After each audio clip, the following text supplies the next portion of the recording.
Good morning mga kabukid. Tayo po ngayon ay nagpapatanim ng pakwan. Yan. Ganito po yung sistema ng pagtatanim namin ng pakwan.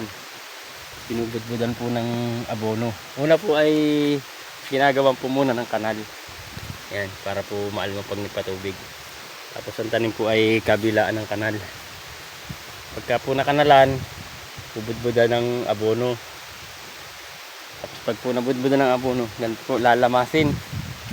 Para po gumanda, nilalamas magaling. Ayan. Nilalaw po yung abono sa lupa. Tapos yung po, kasunod po yung magtatanim. Sinusundot lang po sa tagiliran. Yan. Tagiliran po. Kung dito po yung abono sa gitna, kailangan po ang tanim ng buto na dito sa magkabilang tabi para po hindi madikit sa abono. Dahil po pagka ang buto ay napadikit sa abono, ay may posibilidad po na masunog at hindi na po makasibol yung ating buto.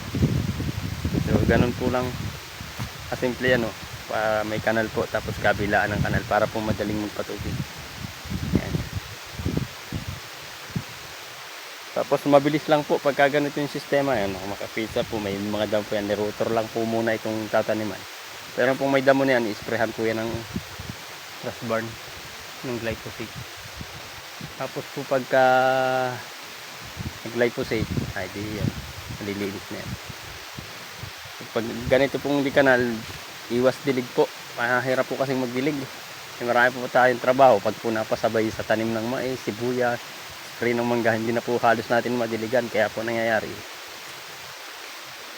ginagawa na lang natin ang kanal para pag kailangan magpadiligan, ipatubig na lang tayo.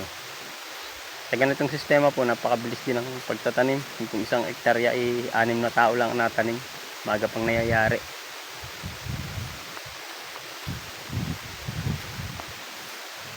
Ayan po.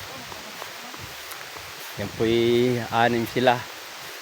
Kalahating hektarya ay patapos na. 4 na kanal na lang ang natitira. Ang malawak na yung nataniman. Alas 9 pa lang. Bago mag alas 11, yari na to kagad, kalahating hektarya. Ganun po kabilis pag po di kanal na ganyan.